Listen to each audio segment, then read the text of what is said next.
I want to take this opportunity to welcome you here on our streaming video for our worship services. I don't know how much longer we're going to be in this situation where we're only going to be able to meet online, but I can tell you this, I sure miss each and every one of you.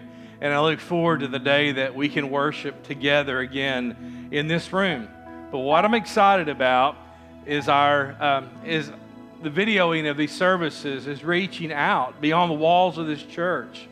And our impact is making a difference. And I'm so excited about that. Hey, I got a question for you today. Have you ever felt like you've been disqualified from doing the work of God? Maybe you feel like you've messed up, you've made some mistakes, and perhaps you feel like you've put yourself in a position where God can no longer use you. I have good news for you. You didn't. He's not done with you. God is always adding to your story. So here in a few moments, we're gonna talk about a familiar person in the Bible, Moses. And we're going to discuss how despite Moses' inadequacies, despite his shortcomings and his mistakes, God used him in a mighty way. So hang in there with me. Thank you so much for joining us today. Let's just go to the Lord and just commit this time of worship to Him. Father, we love you, and we thank you for the good God that you are.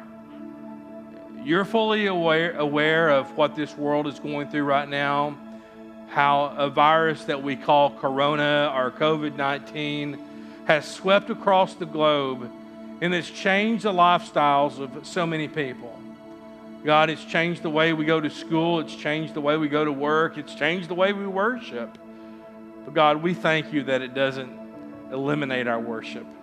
We thank you that we're able to gather here in this format to come together as a family.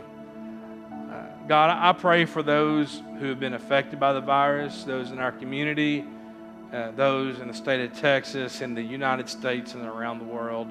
I pray that you would bless those who are doing research to find medications that effectively cure people who have this disease. I pray your blessings on them, and I pray, Father, that your hand would be on them as they make efforts to eradicate this illness. God, we pray that you would just bless our community and bless our churches. Bless those small businesses that are struggling and those who've lost their jobs because of what's going on. I pray that you would just reach down and just assure them that you've gone nowhere. You haven't left them, and you're going to bring us through this time. We believe it, not based upon our ability, but based on who you are. So God, we commit this time of worship to you. We give you all the glory in the name of Jesus Christ. Amen.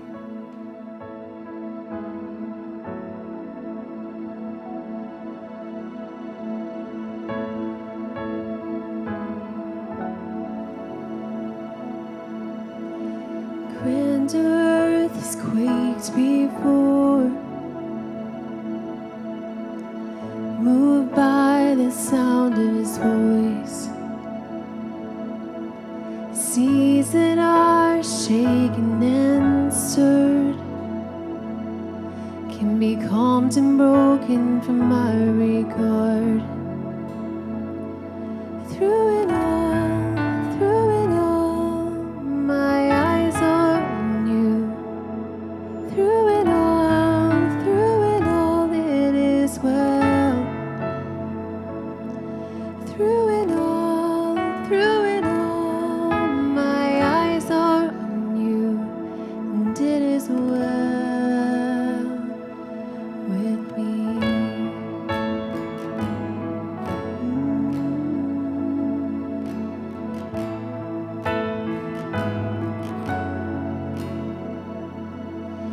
Far be it from me to not believe, even when my eyes can't see. And this mountain that's in front of me will be thrown into the midst of the seas. And through it all, my eyes are on you. Through it all, it is well.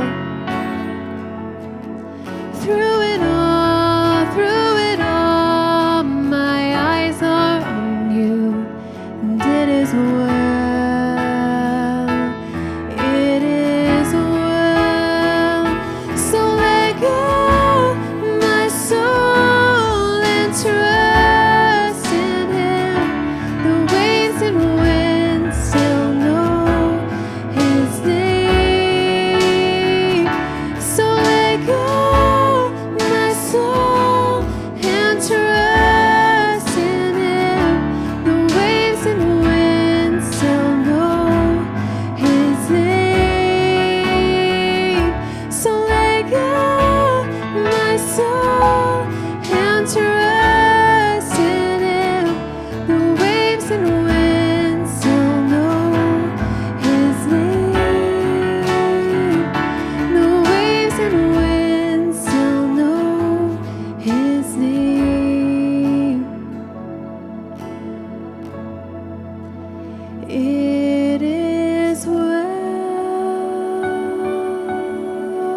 Through it all, my eyes are on you.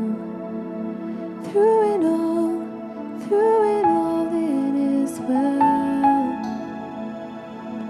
Through it all, my eyes are on you, and it is well with me.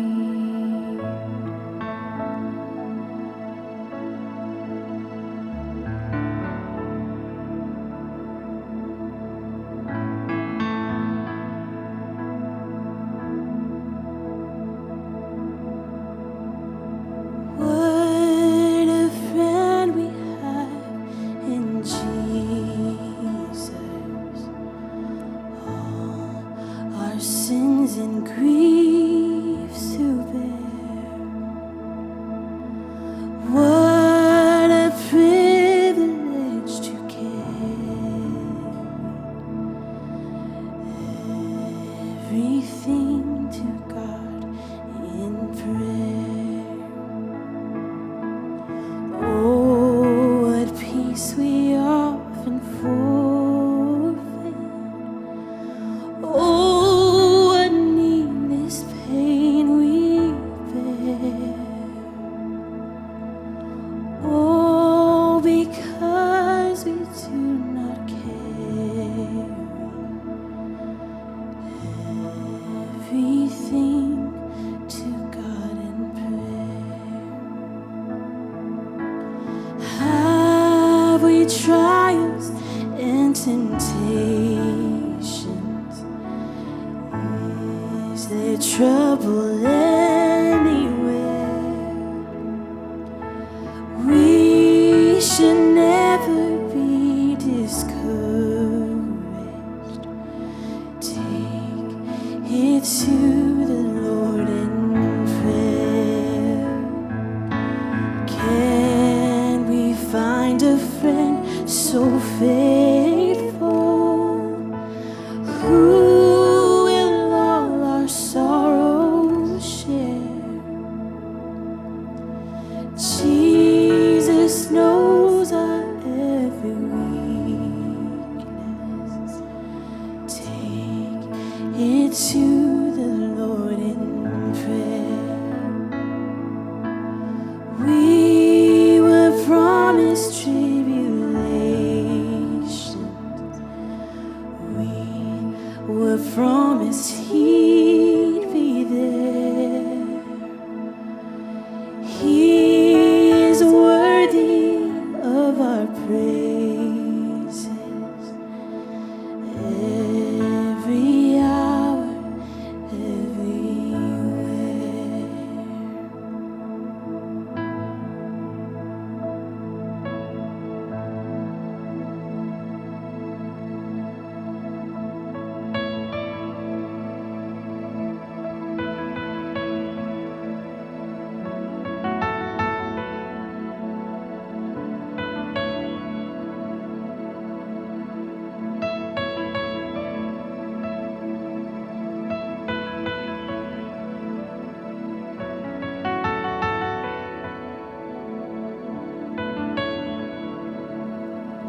Standing on this mountaintop, looking just how far we've come, knowing that for every step you were with us. Kneeling on this battleground, seeing just how much you've done, knowing every victory was your power in us. Scars and struggles on the way, but with joy our hearts can say, yes, our hearts can say, never once did we ever walk alone, and never once did you leave us on our own. You are faithful, God, you are faithful. Kneeling on this battleground, seeing just how much you've done, knowing knowing every victory was your power in us. Scars and struggles on the way, but with joy our hearts can say, yes, our hearts can say, never once did we ever walk alone. Never once did you leave us on our own. You are faithful, God, you are faithful. You are faithful, God, you are faithful. Ooh, yes.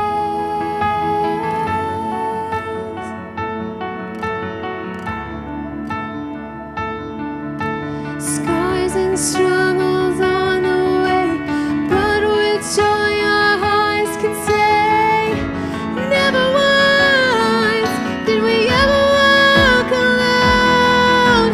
Carried by your constant grace, held within your perfect peace. Never once did we ever walk alone. Oh yes. Never once did we ever walk alone. Never once did you leave us on our own. You are faithful, God, you are faithful. In every step we are breathing in your grace. And evermore we'll be breathing out your praise. And you are faithful, God, you are faithful. You are faithful, God, you are faithful.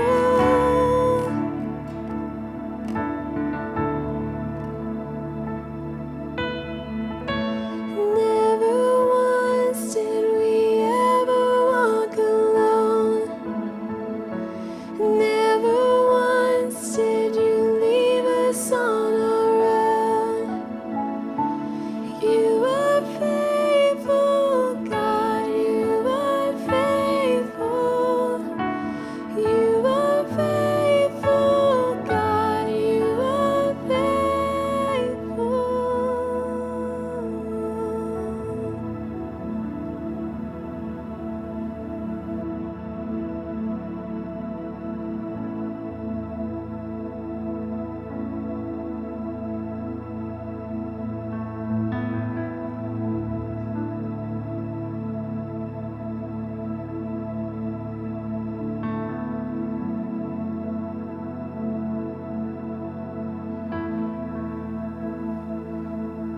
Those are such true words. The faithfulness of God is something that we'll never get over. It's something that will always make a difference in the way we live our lives. X-Men was a comic book series that started in 1963. It was a best-selling series that eventually became a popular movie series. The background, and I don't know much about X-Men, but what I have heard a little bit about it, kind of know just a small part about this comic book series. But it's about a new evolution that's happening in a world where some humans are experiencing mutations. Now, I'm not talking about like they became Cyclops or they, ended up with 12 fingers on each hand. Not those kind of mutations. They developed these amazing powers that enable them to do things that normal humans couldn't. The problem with it, though, was society started looking down on them. They kind of shunned those who had these superpowers. And so these people who had mutated, they were being persecuted in the world. The main character of the series is a guy named Charles Xavier. And so he was an individual who had also gone through the mutations, and he was mistreated by others around him.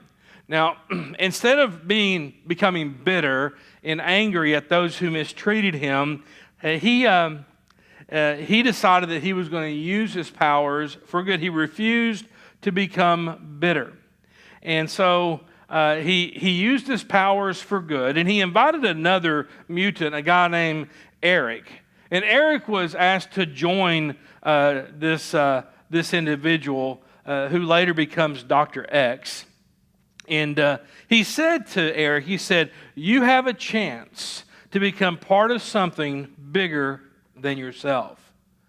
But Eric, he refuses to join the forces with Dr. X, and he becomes a villain named Magento. So as soon as Dr. X starts his work, he starts reaching out to these other people who have mutated, who have developed these superpowers, and he reaches out to these gifted kids who had been otherwise shunned by their families, been disowned by their families, and he creates this safe haven where they can find love and healing. But he also trains them to use their mutant abilities to try to save the world from the evil that Magento was seeking to unleash. In our story today, we're focusing on Moses. He's an example of a person who was used by God to make a difference in his generation and beyond. Moses was an individual that God used to lead his people out of bondage and slavery. See, the people of Israel had lived in bondage as slaves in the land of Egypt for over 400 years. Imagine that. The people of God living as slaves for more than 4 centuries. That just doesn't seem right, because it's not right. God does have a plan. And his plan doesn't involve the defeat of his people. But I'm afraid that often we settle for defeat, don't we? Moses' impact prompts us to remember that we are people of God. The impact of Moses is for us to really recall who we are in Jesus Christ. The true fact is Moses was not a perfect person. Moses had a lot of flaws that resulted in his own personal insecurities. He did a lot that was wrong, and there were other people who did a lot of wrong things that stood in the way of what God had called him to do.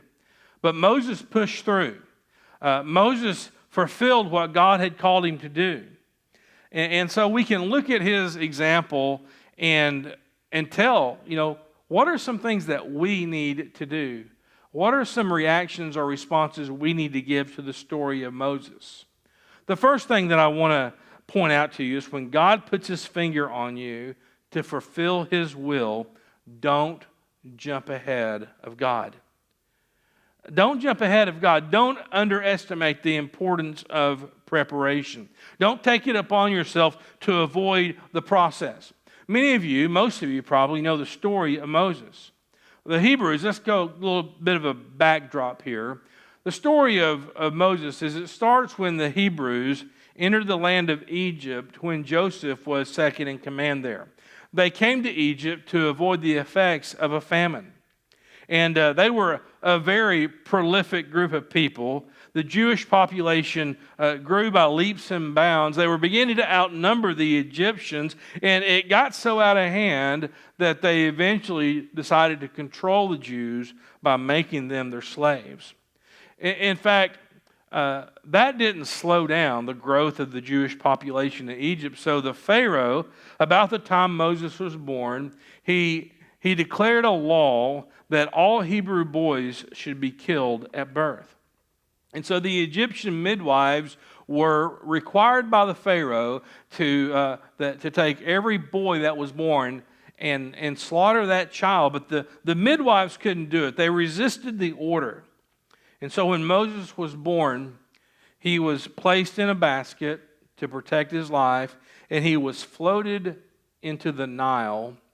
Pharaoh's daughter was at the river at this time, and she found the baby, and of course, baby Moses pulled at her heartstrings, and she really had deep compassion for him, and so she wanted to raise Moses as her own child, and she was given permission to do that. But she needed a wet nurse, and she ended up bringing in the woman who actually gave birth to Moses to be his wet nurse. And so Moses grows up in the palace. He is an adopted member of the royal family in Egypt. He definitely was a privileged Hebrew, more so than any of the other Hebrews in the land. And at about age 40, he decided that he would become sociable with his fellow Hebrews. It says in Exodus 2, starting with verse 11, one day when Moses had grown up, he went out to his people and looked on their burdens, and he saw an Egyptian beating a Hebrew, one of his people. He looked this way and he looked that way, and seeing no one, he struck down the Egyptian and hid him in the sand. So Moses, one of his first interactions with his fellow Hebrews, he thinks he's going to be the hero of the day, and he sees one of his fellow Jewish people being abused, and he defends him, and he kills the Egyptian. And, when this happened, keep in mind, Moses didn't really know what his purpose was going to be. He didn't know that he would one day lead the Israelites out of slavery in Egypt. But when you think about it, he had to know that he was placed in a unique position. His life was spared for a reason. When so many other Hebrew boys were obviously killed at birth, Moses was not. And he had to know that there was a reason that his life was spared. He was raised a member of the royal family, which also made him unique. And if he had just gotten his head out of the clouds, he would have realized that he was in a unique situation for a significant purpose. So what does he do? What does Moses do in reaction of this realization? Well, he gets ahead of God. He gets this idea that he's going to be an instant hero. You've heard of Instapot. Well, Moses wanted to be an insta-hero, but it backfired on him. It says in verses 13 and 14, when he went out the next day, the day after he had killed the Egyptian, behold, two Hebrews were struggling together, and he said to the man in the wrong, "Why do you strike your companion?" He answered, "Who made you a prince and judge over us? Do you mean to kill me as you killed the Egyptian?" Then Moses was afraid, and he thought, surely the thing is known. And so Moses knew he was in trouble. He knew that all of a sudden he wasn't so special. And even though he was raised in the royal palace and he was considered a member of the Pharaoh's family, he knew that he would not get away with murder. He knew that he wouldn't get away with murdering an Egyptian.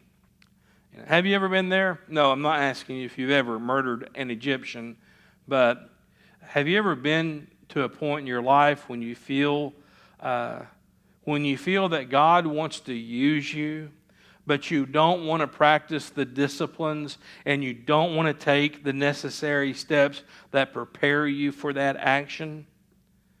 And so we get the idea that just because we're made aware of something, that we have been appointed to fix that problem. And that's not always true. And even if it is true, you have to be prepared to be a solution. And so often we kind of get ahead of ourselves and we jump in without making preparation and we fall flat on our face. There are so many examples of corporations that were doing well but they refused to change with the times. Blockbuster is one of the most well-known examples. They were at their peak in 2004. They had over 84,000 employees, 9,000 stores, and $6 billion in revenue in that year alone. But they refused to change with the times. They refused to change the way they rented out movies. They thought for some reason that when movies would be available on our remotes at home, that we would still want to get in the car and go down to the video store and rent one. They were wrong. They didn't prepare themselves for that moment. Moses wasn't prepared to be an advocate for his people at this time.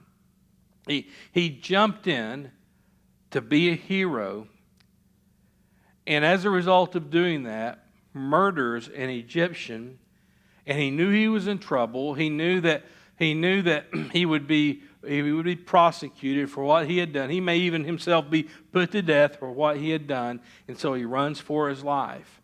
And he ends up being, get this, a sheep herder for the next 40 years of his life. But God being who he is, he didn't give up on Moses. When Moses was 80 years old, God approached him in the middle of a pasture where he's tending his sheep. This time, though, he finds a different version of Moses. He finds this man who was once a confident but a stupid leader, very humble, but also very unmotivated. And so this version of Moses was that he more or less just wanted to be left alone. The only problem, though, was that God wasn't done with him.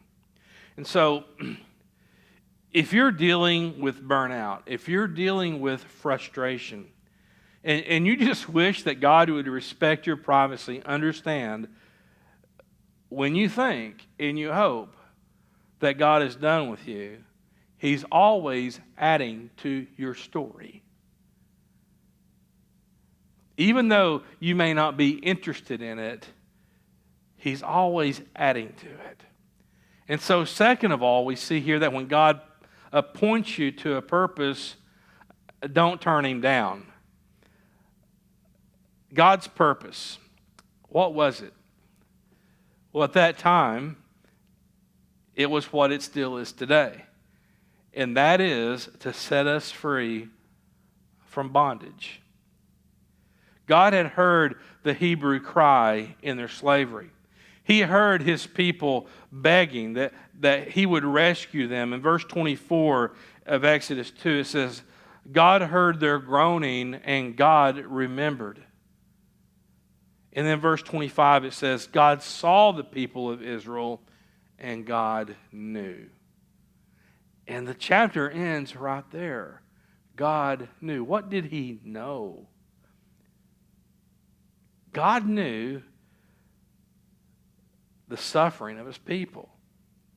God didn't just know, but he perceived. He had a deep understanding of their oppression. And he remembered his promise that he had made to Abraham generations before.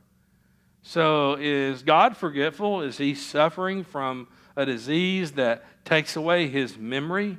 Does he need to be reminded? No, of course not. But more importantly, what God does need is he needs to hear from you. And he needs to know that you know that something isn't right in your life. He needs to know that you're over it and you're ready to experience a change. And he needs to know that you're totally relying on him to bring that change about. So God appears to Moses. It says the angel of the Lord appeared to Moses in a burning bush. Well, I personally think the angel of the Lord is a reference to Jesus Christ. And so here's Moses minding his own business, tending his father-in-law's flocks, and all of a sudden he sees this bush in the middle of the pasture on fire. But the bush isn't burning. The bush isn't being consumed. And as he looks at the bush and glances at it, of course, you're out in the middle of a pasture and you don't see a random burning bush every day. And if you do, it's certainly going to be consumed. And this one wasn't. So the bush definitely caught Moses' attention. And as he glanced back at that bush, he heard a voice say to him, "Take off your shoes." Now, God didn't mean this in a southern hospitality way of, take your shoes off and make yourself at home. No, what God was saying is, you're going to die if you don't watch your step, Moses. So God identified himself. It says in Exodus 3:6, he said, I am the God of your father, the God of Abraham, the God of Isaac, and the God of Jacob. And Moses hid his face, for he was afraid to look at God. Smart man, right? At least Moses knew. You got to give him credit for knowing that he was encountering a God that had so much power that he would crater and cave at his presence. It says in verses 9 and 10, and now behold, the cry of the people of Israel has come to me, and I have also seen the oppression with which the Egyptians oppress them. Come, I will send you to Pharaoh, that you may bring my people, the children of Israel, out of Egypt. And in response to this command given to Moses by God himself, we see in the next couple of chapters a litany of excuses that Moses gives God. I want you to listen to these excuses and ask yourself, do you hear yourself in any of them? The first excuse that he gives God is, I'm a nobody. Moses had a point. He was just shepherding sheep. He had really messed up 40 years prior by killing an Egyptian, and he kind of went off into oblivion, and no one even knew who he was by this time. He had a speech impediment. He was a murderer. And so I can see why Moses said, I'm a nobody. It says in verses 11 and 12, but Moses said to God, who am I that I should go to Pharaoh and bring the children of Israel out of Egypt? And God said, I will be with you, and this shall be a sign for you that I have sent you. When you have brought the people out of Egypt, you shall serve God on this mountain. Have you ever faced a situation that intimidated you? You're involved in something that's really bigger than you, and you're not real sure how you can pull it off. And just at the right time, God brings someone into your space that gives you confidence. The church should be that kind of place. The church should be the kind of place where broken people can come and be healed. It's the kind of place where people who have gone through tough times should be fulfilled. Our mission is to be real. While we leave it up to God to use our weaknesses and use our shortcomings to reveal His greatness. Understand, where you see a weakness, God sees a strength. And God sees an opportunity in that weakness. Maybe you've gone through a divorce, and you've gone through a season of healing, and because you went through that healing, you now feel equipped to minister to those who are going through it themselves. Or perhaps you've dealt with addiction in your life, and you were to a point in your addiction that you saw absolutely no way out.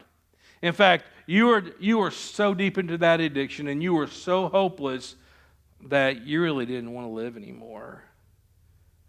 But God led you down a pathway where you got the help you needed.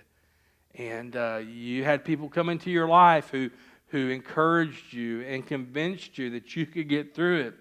And through the help of other people and through the power of God, you were able to live and not be held captive by that addiction any longer.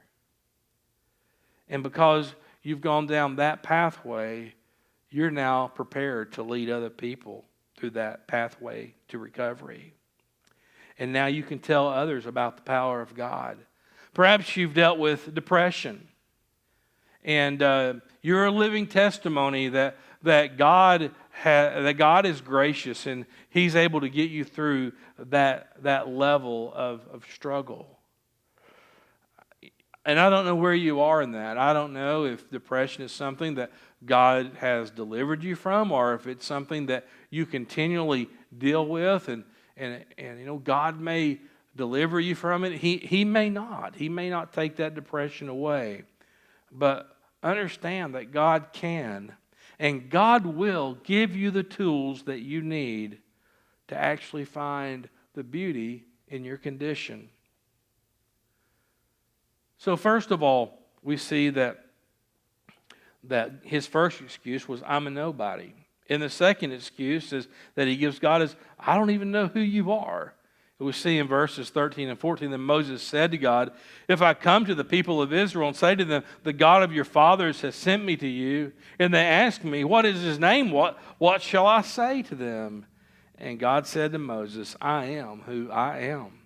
And he said, say this to the people of Israel, I am sent you. See, the name and the very presence of God speaks for itself. It presents a power that will not be challenged. The third excuse that Moses gives God is, I don't have any credibility. In chapter 4, verse 1, it says, behold, they will not believe me. And then God leads Moses into a demonstration of his miraculous power. He says, Moses, take your staff and throw it to the ground. And he did, and it became a serpent.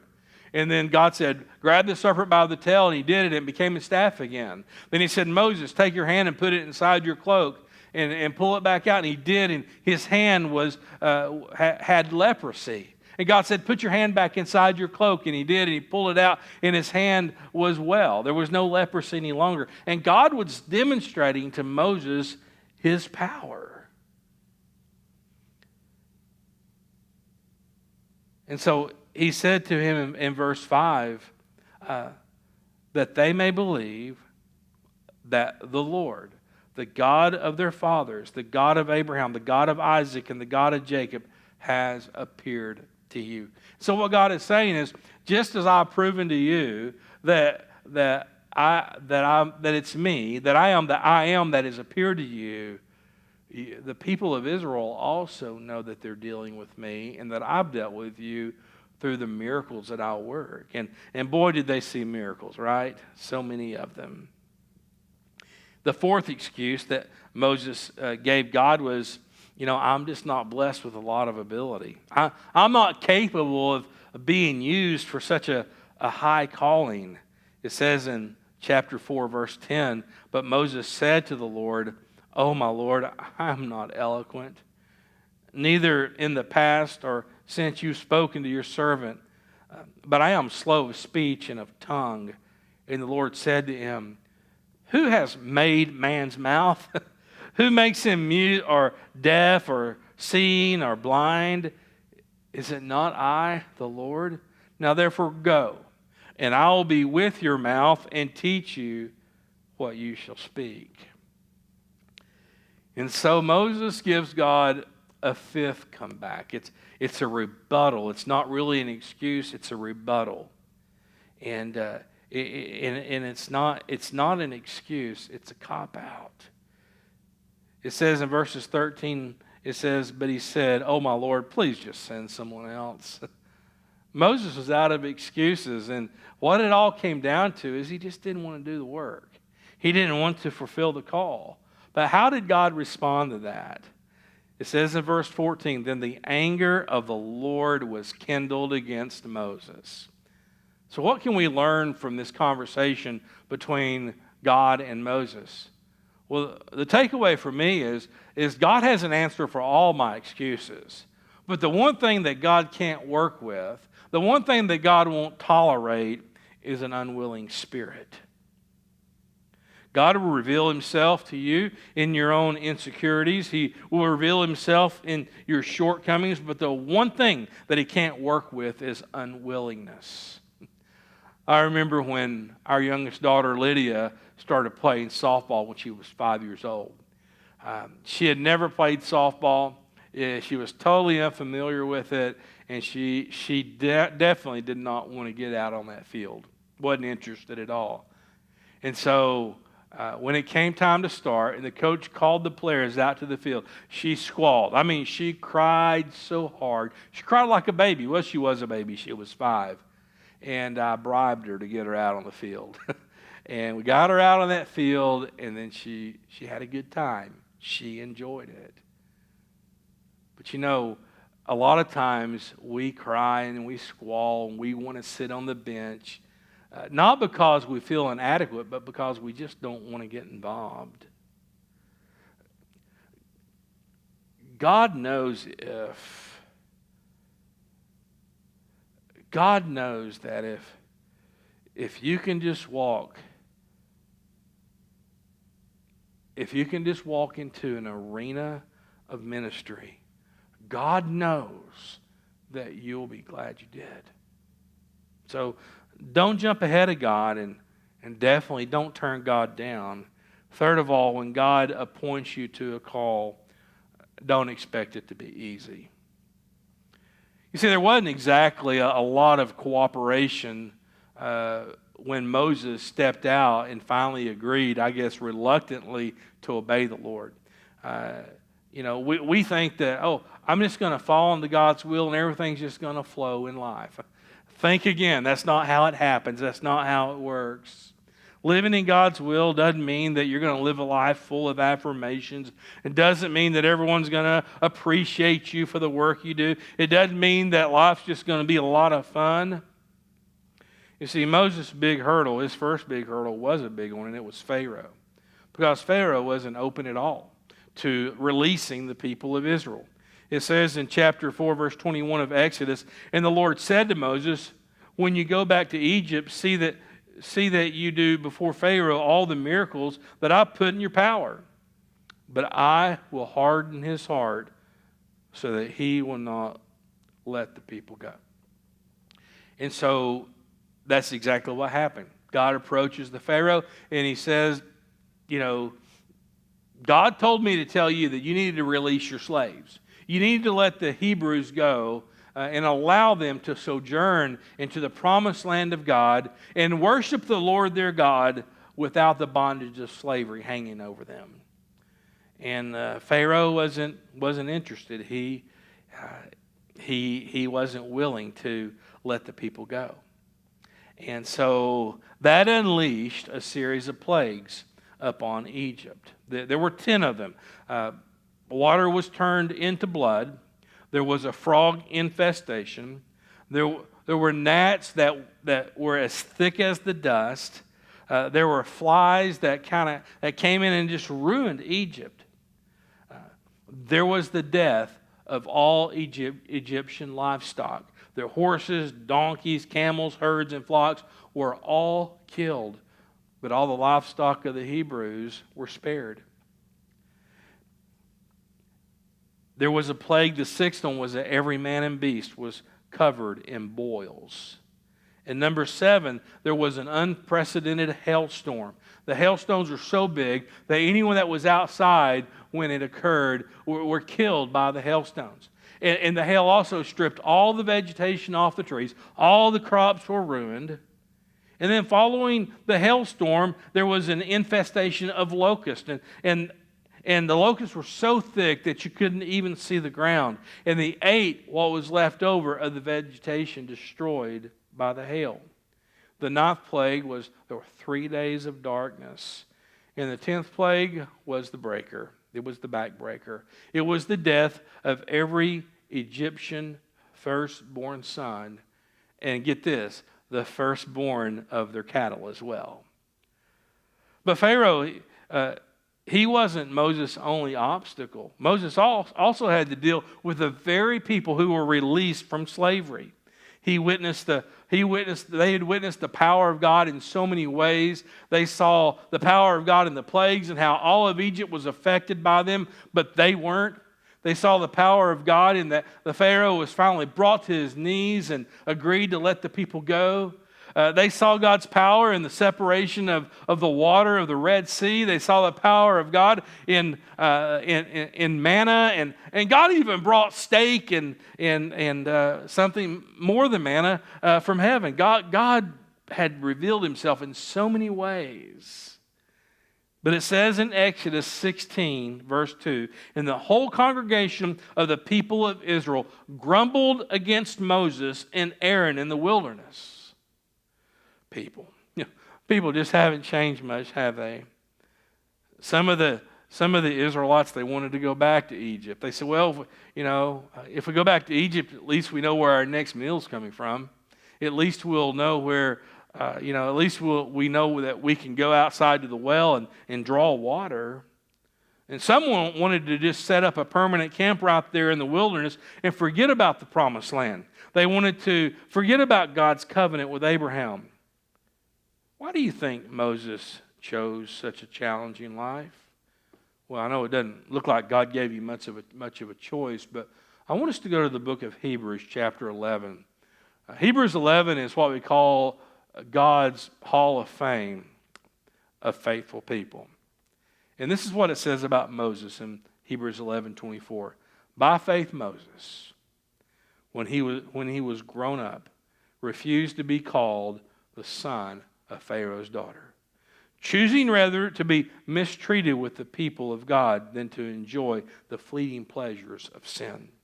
He considered the reproach of Christ greater wealth than the treasures of Egypt, for he was looking to his reward. So I got a question for you today. Are you weary? Are you burned out? Are you feeling empty? Are you to a point in your life that you're just not really sure that God can use you? You don't even know if he wants to use you. A word of encouragement I want to give you is don't quit. Don't quit. Because when you quit, what you're saying is you're giving up on yourself. But you're also saying you're giving up on God. In Matthew 11, verse 28, it says, "Come to me, all who labor and are heavy laden, and I'll give you rest. Take my yoke upon you and learn from me, for I am gentle and lowly in heart. For you will find rest for your souls, for my yoke is easy and my burden is light." Several years ago, I had a conversation with a man. I was about to leave to go to seminary and study to be a pastor. And I talked to this man at church before I left, and he pulled me aside and he said, "I want to tell you something, Joel. When I was your age, I felt God calling me to the ministry as well. But when I thought about moving away from my family and going to school in another state, and I thought about possibly God calling me away from home to serve him, away from my family, I just couldn't bring myself to do it. So I turned and I went the other direction." He said, "Don't get me wrong, God's been good, God's blessed me. But I know without a doubt, I've sold short the opportunity to be used by God like he wanted to use me." And he said to me, "I want to encourage you, first of all, to know that I respect you for taking this step of faith. Your willingness to leave home so that you can prepare yourself and allow God to prepare you better to be a minister." He said, "But also I just want to encourage you, don't give up. Don't quit." This older gentleman said, "I look back on my life of what could have been, and it never will be because I told God no." And he said, "Please take some advice from a man who made a lot of mistakes. Don't give up on yourself and don't give up on God." Luke chapter 14, verses 18 and 19 says this, "The Spirit of the Lord is upon me, because he has anointed me to proclaim good news to the poor. He has sent me to proclaim liberty to the captives and recovering of sight to the blind, to set at liberty those who are oppressed, to proclaim the year of the Lord's favor." Maybe you're that captive. Maybe you're feeling oppressed. Perhaps you feel like the whole world is against you and you just can't gain any traction. I want to tell you something. God is better than Dr. X. He calls you to come to him for healing. He calls you because he wants to offer you support. He calls you because he wants you to experience the unconditional love that only he can give. And He calls you so that you can discover His strength in the midst of your weakness. God, we want to thank You for who You are. We want to thank You that You've already looked past our shortcomings. You've looked past our struggles. And You can see how we can work through all those difficult times. And You can see a plan, no matter how badly we mess up. For goodness sake, Moses was a murderer, and Your purpose for him stood true. God, there's no one listening to this message right now that's gone too far from You.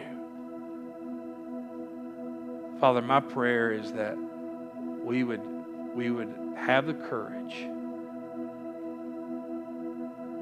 to step out, and just as Moses' attention was drawn to that burning bush, that we would turn our heads away from our failures.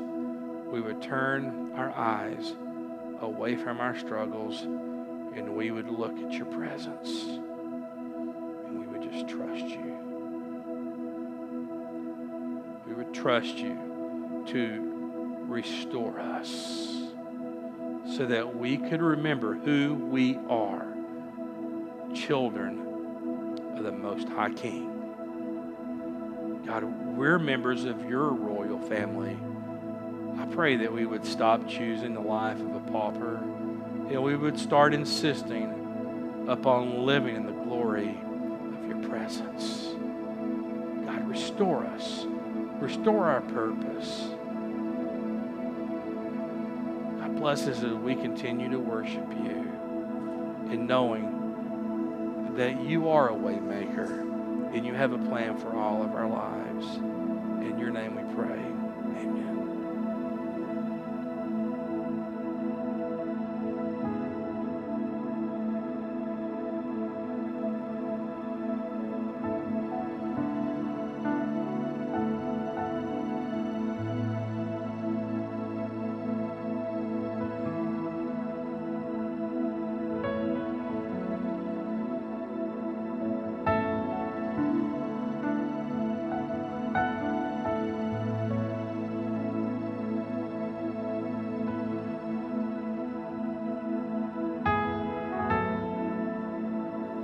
You are here, moving in our midst. I worship You. I worship You. You are here, working in this place. I worship You. I worship You. Waymaker, miracle worker, promise keeper, light in the darkness, my God, that is who You are. Waymaker, miracle worker, promise keeper, light in the darkness, my God, that is who You are. You are here, touching every heart. I worship You. I worship You. You are here, healing every heart. I worship You. I worship You. You are here, turning lives around. I worship You. I worship You.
see it, you're working. Even when I don't feel it, you're working. You never stop, you never stop working. You never stop, you never stop working. Even when I don't feel it, you're working. Even when I don't feel it, you're working. You never stop, you never stop working. You never stop, you never stop working. Even when I don't see it, you're working. Even when I don't feel it, you're working. You never stop, you never stop working. Never stop, you never stop working. Even when I don't see it, you're working. Even when I don't feel it, you're working. You never stop, you never stop working. You never stop. Waymaker, miracle worker, promise keeper, light in the darkness, my God, that is who you are. You are waymaker, miracle worker, promise keeper, light in the darkness, my God, that is who you are. That is who you are. That is who you are. That is who you are. That is who you are. Waymaker, miracle worker, promise keeper, light in the darkness, my God, that is who you are. Waymaker, miracle worker, promise keeper, light in the darkness, my God, that is who you are. That is who you are. That is who you are. That is who you are. That is who you are.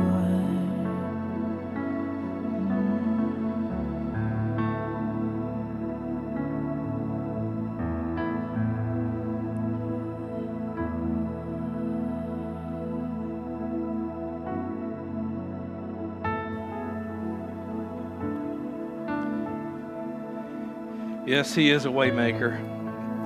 He's going to make a way for life to return to normal, whatever that is for us.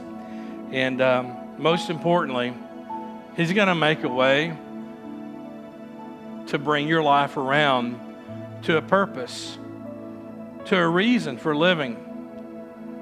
All you have to do is seek Him. He'll reveal Himself to you. I want to thank you for joining us today for our video service. And like I said before, I just can't wait until we can be back together in person. But for now, this will just have to do. Be sure to check out my daily post on Facebook Live in the Wednesday night Bible study at 7 o'clock. Also want to remind you that on the car show was moved, of course. It was supposed to take place this weekend, but it's been rescheduled for May the 16th, and hopefully that date will hold. We'll know more later on in the future. But just keep that date on your calendar. We need all you volunteers to show up for that. And so, guys, I just hope you have a great week, and look forward to worshiping again with you next week on Palm Sunday. Of course, we'll still be online, but, we're going to celebrate what Jesus has done for us. We celebrate His death and resurrection year-round anyway. So look forward to seeing you next time. And you guys have a wonderful weekend. God bless.